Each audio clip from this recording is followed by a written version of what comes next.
Welcome back friends, this is current affairs funda. आज की इस वीडियो में हम बात करेंगे रीजनिंग की और ये हमारा आईबीपीएस स्पेशल क्लासेस का मॉड्यूल नंबर 3 होगा।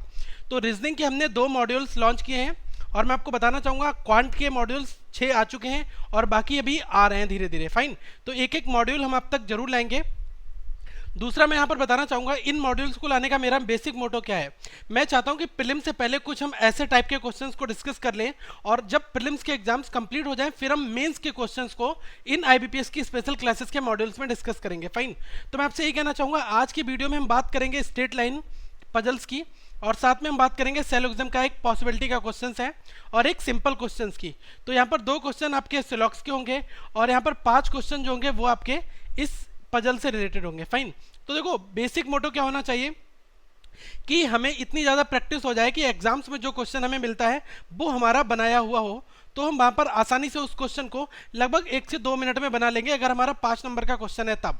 फाइन, ये मैं प्रीलिम्स की बात कर रहा हूँ। प्रीलिम्स की पजल बहुत ज़्यादा टिपिकल नहीं होंगी, बहुत ज़्यादा टफ नहीं होंगी। फाइन, अब देखो दूसरी चीज़ मैं आपको यहाँ बताना चाहूँगा कि अगर आप पहली बार ये वीडियो देख रहे हैं तब आप इस चैनल को सब्सक्राइब कर लें और दोस्तों इस वीडियो को जरूर लाइक करें, कमेंट करके बताएं आपको ये वीडियो कैसी लगी और साथ में इस वीडियो को अपने दोस्तों तक जरूर शेयर करें। तो आइए अब हम अपने मेन क्वेश्चन की ओर करते हैं मूव। इसमें एक इंस्ट्रक्शंस दिए हैं और फिर हमें पढ़ना है। पहले क्वेश्चन में कहा गया है in a seminar hall there are 7 persons chair position at equal distances. यहाँ पर कहा गया है कि एक सेमिनार हॉल के अंदर 7 पर्सन्स हैं जो इक्वल डिस्टेंस पर बैठे हुए हैं। Each one of the 7 persons PQRSTU and we are sit at a different chair facing the same direction. कहा गया है कि 7 लोग जो हैं वो चेयर पर बैठे हुए हैं, डिफरेंट चेयर पर। फिर कहा गया है कि जो उनका फेस है वो सेम डायरेक्शन में, सब लोग एक ही डायरेक्शन में देखते हैं। या तो सारे लोगों का देखो डायरेक्शन चार्ट की अगर मैं बात करूं तो नॉर्थ, साउथ, ईस्ट और वेस्ट। अगर सबका फेस होगा तो या तो नॉर्थ की ओर होगा या तो सबका साउथ की ओर होगा या तो सबका ईस्ट की ओर होगा या सबका वेस्ट की ओर होगा। आप किसी भी डायरेक्शन को लेकर क्वेश्चन बना सकते हैं।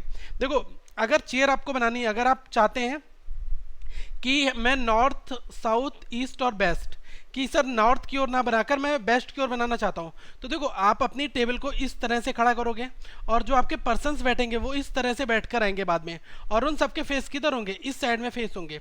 तभी तो मैं कह सकता हूं वो लोग किधर देख रहे हैं, वेस्ट की ओर मूव कर देख रहे हैं। फाइन, अब मैंने क्या किया, अगर उनको ईस्ट की तरफ दिखाना है तो मैं उन सबको इस डायरेक्शन में बैठा लूंगा इसी सेम लाइन में और सबके फेस किधर होंगे, ईस्ट की ओर होंगे।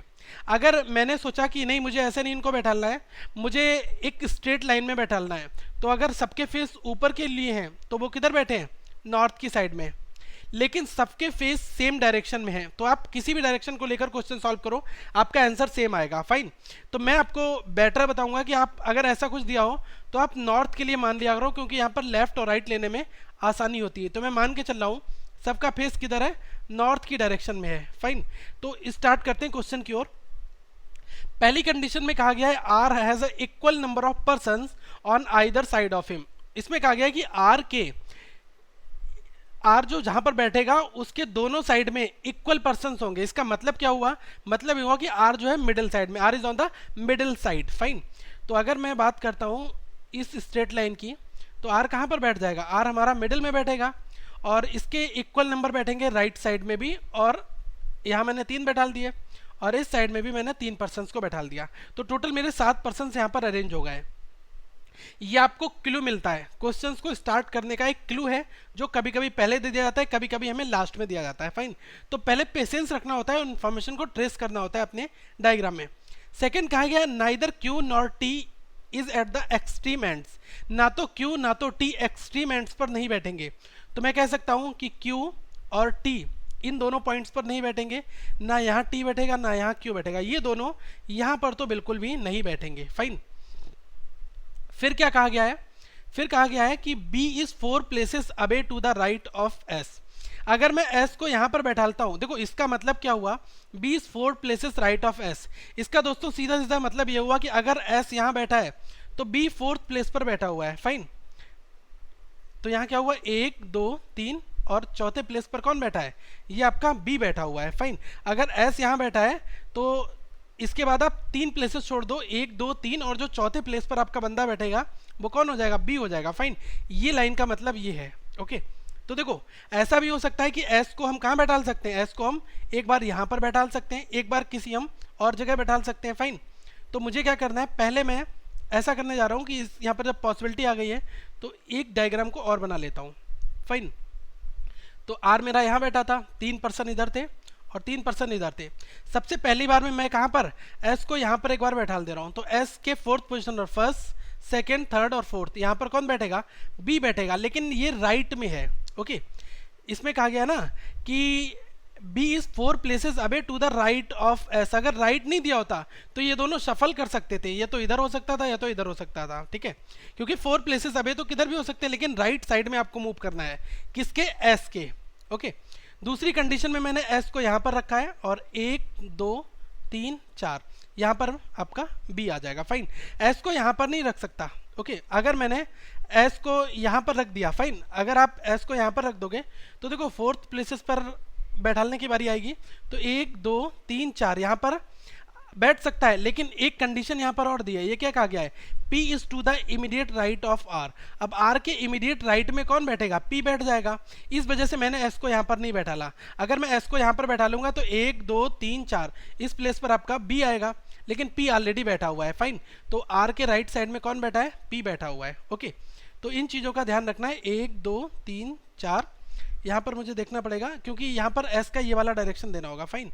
तो S जो बैठा हुआ है, जस्ट अ मिनट फ्रेंड्स, या एस हमारा यहाँ बैठा है, तो 1 2 3 4 बी जो हमारा कहाँ बैठ जाएगा, इस वाले पॉइंट पर बैठ जाएगा, ओके। और आर के राइट साइड में कौन बैठा है, पी बैठा है, ये हमें क्वेश्चंस में दिया हुआ है। एक लाइन और यहाँ पर है, इसमें कहा गया neither Q nor T is at the extreme ends.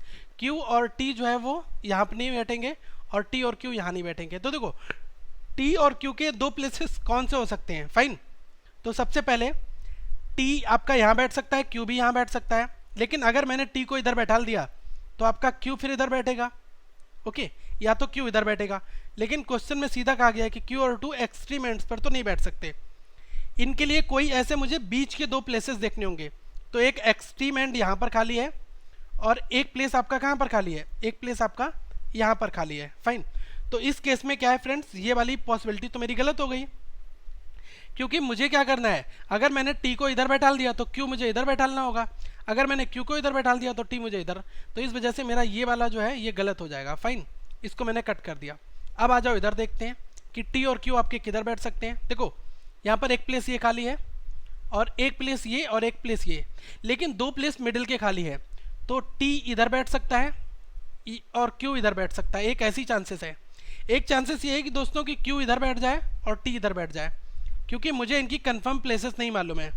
तो ये दोनों यहाँ पर आइदर हो जाएगा, इस वाले प्लेस पर या तो टी और क्यू में से कोई भी इधर बैठेगा, और सेम केस इस वाले प्लेस पर यहाँ पर भी टी और क्यू में से कोई बंदा इस प्लेस पर बैठ जाएगा, फाइन। सारे बन गए, केवल यू आपका बचता है। यू किधर आ जाएगा, यू हमारा इस प्लेस पर आ जाएगा, फाइन। तो ये हमारा करेक्ट ऑर्डर क्या बन जाएगा, पहले यू बैठेगा, उसके बाद हमारा टी या क्यू बैठेगा, फिर हमारा एस बैठेगा, फिर आर बैठेगा, फिर पी, फिर क्यू या टी में से कोई एक, फिर बी। ये 7 लोगों को अरेंज करने का हमारा बेस्ट तरीका यही होगा, यूनिक बी, फाइन। अब इनके ऊपर जो क्वेश्चन हैं उनको हम बनाते हैं। देखो जस्ट जो पीछे डायग्राम था उसको मैंने यहाँ पर ट्रांसफॉर्म कर दिया आपके लिए, ओके। इसमें कहा गया है who are the either ends of the row. तो देखो एक तो यू है और एक वी है, तो यू और बी क्या है, हमारे either ends of the row है यहाँ से, ठीक है। तो ये क्वेश्चन का आंसर हमारा आ गया। नेक्स्ट में कहा गया है who is between P and V. P अगर यहाँ पर है, पी और बी के बीच में कौन बैठता है, यहाँ पर या तो टी बैठेगा या फिर क्यू बैठेगा। क्यू अकेला तो नहीं बैठ सकता, क्यू या टी दोनों में से कोई एक बैठ सकता है, तो ये भी आंसर नहीं है। एस भी नहीं है, टी भी इकलौता नहीं है, आर तो नहीं है, तो कैन नॉट डिटरमाइन। मुझे अगर किसी एक की कंडीशन कंफर्म होती तब मैं बता सकता, यहाँ पर डेटा सफिशिएंट नहीं है, इस वजह से मैं फिक्स पोजीशन नहीं बता सकता कि पी और बी के बीच में कौन सा बंदा बैठेगा, या तो वो टी होगा या फिर वो क्यू होगा, कोई एक होगा यहाँ पर, ओके। तो इसलिए आप इस वाले ऑप्शंस को चूज करेंगे, can not determine. Next question में हमसे पूछा सकता है if Q is 3 places away to the left of P.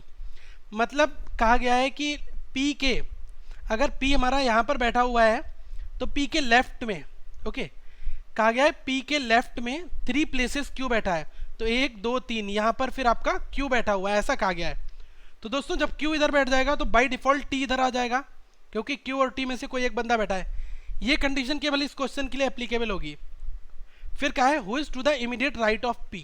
P के इमीडिएट राइट में कौन हो जाएगा? P के इमीडिएट राइट में बाई डिफॉल्ट T पहुंच जाएगा, तो यहाँ से हमारा आंसर क्या हो जाएगा? T। फाइन।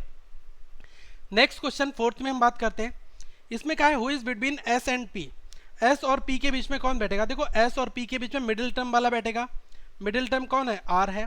तो यहाँ से हमारा ऑप्शन चूज कर लो R। R कहाँ पर बैठेगा? S और P के बीच में R बैठ जाएगा। नेक्स्ट क्वेश्चन में कहा गया है how many persons are there between U and B। U और B के बीच में कितने पर्सन्स बेसिकली बैठेंगे? तो देखो U यहाँ पर बना हुआ है और B यहाँ पर है, तो 2 पर्सन तो ये हट गए। बीच में कौन बैठ जाएंगे? 1 2 3 4 और 5 पर्सन बैठेंगे। तो फिफ्थ जिसमें लिखा है 5, तो 5 पर्सन हमारे U और V के बीच में बैठेंगे। ये हमारा आंसर हो जाएगा। फाइन। तो यही तरीका है इन क्वेश्चंस को सॉल्व करने का। अगर डायग्राम ठीक है तो 5 मार्क्स आपने गेन कर लिए। प्रीलिम्स में ऐसे क्वेश्चंस आपको देखने को जरूर मिलेंगे। नेक्स्ट अब हम एक क्वेश्चन की बात करेंगे। सैलोगिज्म में पॉसिबिलिटी का क्वेश्चन है। क्वेश्चन यहाँ पर दिया हुआ है, इसमें स्टेटमेंट है और कंक्लूजन्स हैं। तो मुझे स्टेटमेंट के बिहाफ पर देखना है, पहला कंक्लूजन राइट है, रॉन्ग है, दूसरा सही है क्या नहीं है। पहले स्टेटमेंट का वेन डायग्राम बनाएंगे। इसमें कहा गया है no cube is a cuboid. तो अगर हमारा क्यूब क्या है? ये है। कोई भी क्यूब जो है वो क्या है? क्यूबॉइड नहीं है यहाँ पर। सेकेंड में कहा गया है सम क्यूबाइड्स आर रेक्टेंगल्स।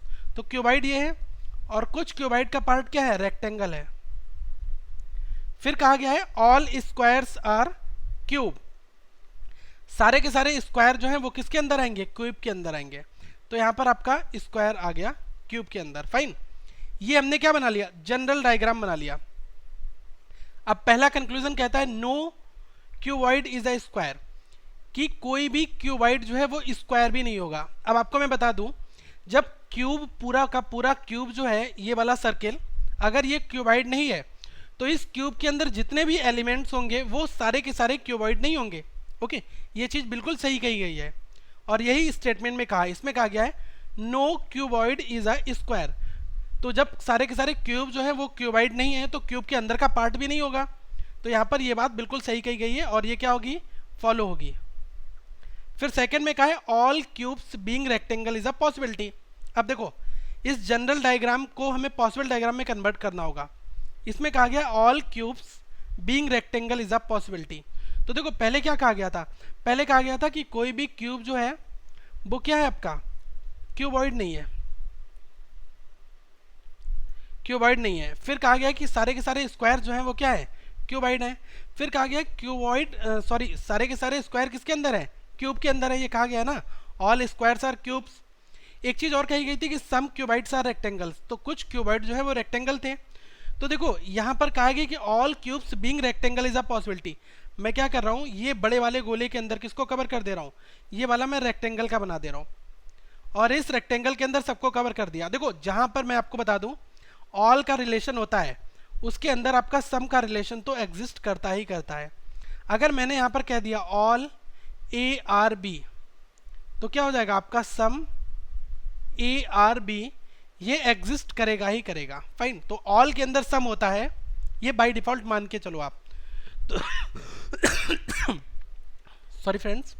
तो देखो इसमें कहा गया है कि जो आपका रेक्टेंगल है इस रेक्टेंगल के अंदर मैंने सबको बना दिया।